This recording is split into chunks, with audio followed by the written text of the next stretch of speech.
As we're live, sorry if you're waiting on me. Welcome to the Energy Healing Lifestyle Journal Self-Care Challenge. My name is Robin Knott, and I am your host of the channel and the founder of the energyhealingschool.com. So as always, I'm going to walk you through my journaling process and share some real life examples along the way. So preparing for the journal, get in the mindset, right? What is this? It's our Energy Healing Lifestyle Journal. So we're really just talking the energy healing aspect, focus, perspective is really reminding ourselves that everything is energy. So as we're looking at our beliefs, as our physical bodies, as our thoughts, our emotions, all the things, looking at it from the perspective of energy. And what that does is it helps us detach from it just a little bit, allows us to see how the energy is moving. We're usually, in a sense, in the trenches looking up at everything going around us, all the chaos, all the emotions, all the intensity, right? This is a way to get above it, so to speak. Not looking down at it like it's bad, but looking at it is a way of being free from it, right? Just detaching again from it a little bit, not ignoring it, not avoiding it, just being able to see it, to have that awareness, to observe it, right? So energy healing lifestyle journal. It's a lifestyle, doing this every single day and just journaling on whatever is coming up to increase our awareness. So if we veer off a little bit, it's fine. If we find that we start off with the one question, our main journal prompt, and it leads us somewhere else, that's fine. It will take us where it needs to go, right? And this is personalized for you. So although I'm sharing with you some real life experiences, meaning what comes up for me in the journaling process, it doesn't have to be the same thing that comes up for you, right? If it triggers something in you that sends your mind going somewhere to bring it out in the open, perfect.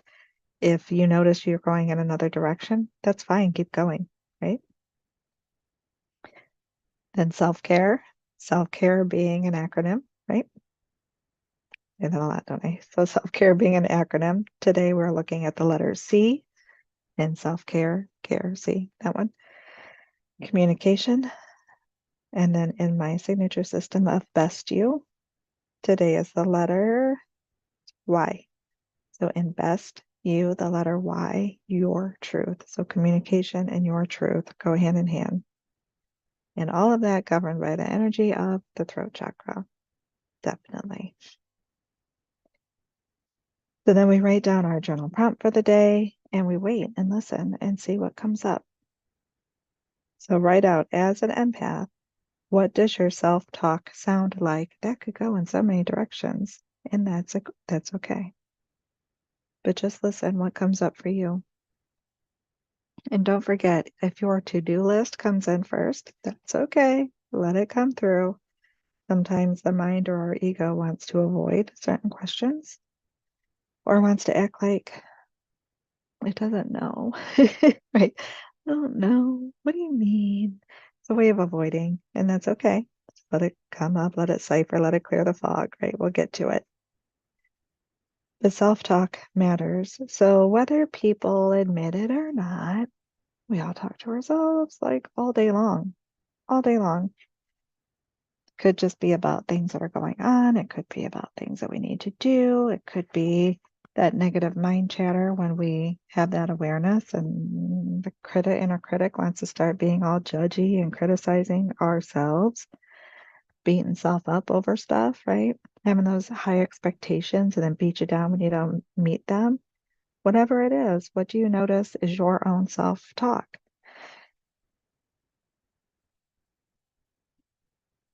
Checking my journal again.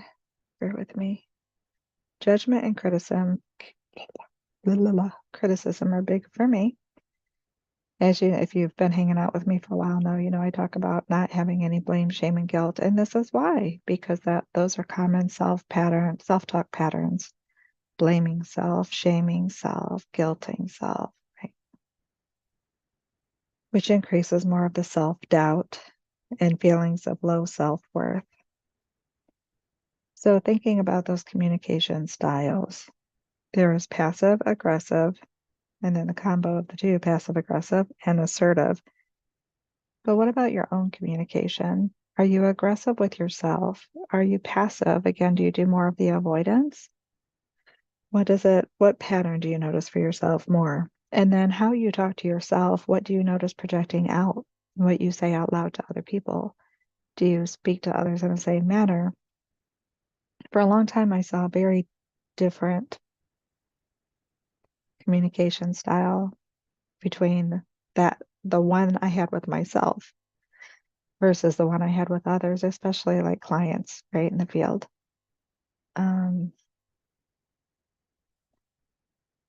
A way to separate that. Keep the self-talk to yourself and not let people know just how hard you are on yourself, how rude and crude you are with yourself. And the funny thing was, funny, haha, not funny, haha, but the funny thing is I wouldn't tolerate someone else talking to me the way I talk to me. You guys do that too? If you really just listen to the way you talk to yourself when you're beating yourself up and being all judgy and the inner critics coming out and nagging at yourself, do you ever wonder, like, who else would you be okay with talking to you that way? And I know we've all had it before because we got it from somewhere. But at some point, as we get older, it seems like we can stop allowing it from someone else, but not ourselves. And we don't talk to other people that way. So then why do we do it to us? And these are questions we can journal on. Something that comes up, something that you say to you, write that down. And then ask yourself gently, right, with love and compassion, not with more criticism, with love and compassion, dig with the why a little bit. I see why is like some people say don't ask why. And of course I'm like, why? I think it's a great digging tool to go deeper with the why. It's not in a sarcastic, like, why would you do that? But really to just ask and go deeper. Why is that? Why is that? And go layer by layer by layer. See what comes up. As we dig it up, we can clear it out. So what else? How do you communicate your needs and your boundaries? Do you communicate your needs and your boundaries? Do you speak assertively, passively, aggressively? Do you recant them once you put them out there? So I can remember in the beginning, I shared this quite a while ago, seems like a long time ago. When I first started speaking up for myself, I shouldn't say first, when I first started speaking up about my boundaries, like trying to be clear, saying no when I got so used to saying yes all the time, and to try to set a boundary and say no to something, I had to work it up. I had to work up the courage to say no. I was so anxious about it that I came off aggressive when I would say no. And then I felt so guilty, I'd recant it and do it anyway. It's not really maintaining a boundary, right? If you take it back, if you first say no and then you're like, okay. And people learn that. They learn if they just keep gnawing at you a little bit or come at you a little this way or that way, that you'll give in. You'll give in. So communication and boundaries. You'll notice that how you talk to yourself affects how you communicate or don't communicate your boundaries.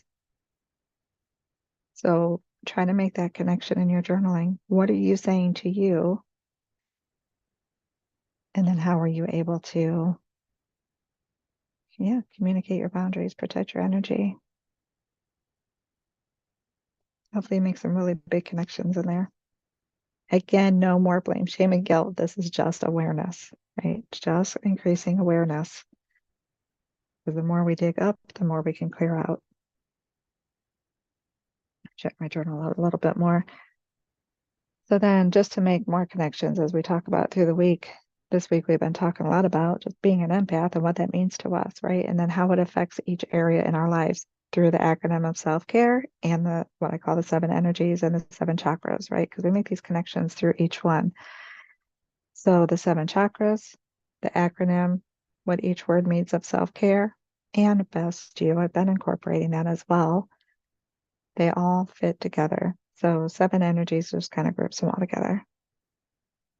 So our beliefs about being an empath, how that affects our emotions, determining even our own emotions from all the emotions we've sucked in around us like a sponge, how we've internalized those emotions and what our self-image looks like, right? Meeting that self-image with love and compassion, and then that energy moving up into the heart chakra, where forgiveness can occur. And when we can allow forgiveness, not only for others, but for self too, how transformational that is. And then, of course, today, now talking about the throat chakra, how we talk to ourselves, and then how that's projected out to others. So polar opposite energies as well. As I mentioned in my 5-day challenges, actually, I talk about working with the polar opposite energies. So the 5-day money blocks clearing challenge, if you've taken that, you might remember this. And then, forgive me, I keep inviting you guys to the 5-day BU challenge. And I know nothing is on the website yet, except for where you can sign up. It's pre-launch. I will get the stuff in there. I promise I will.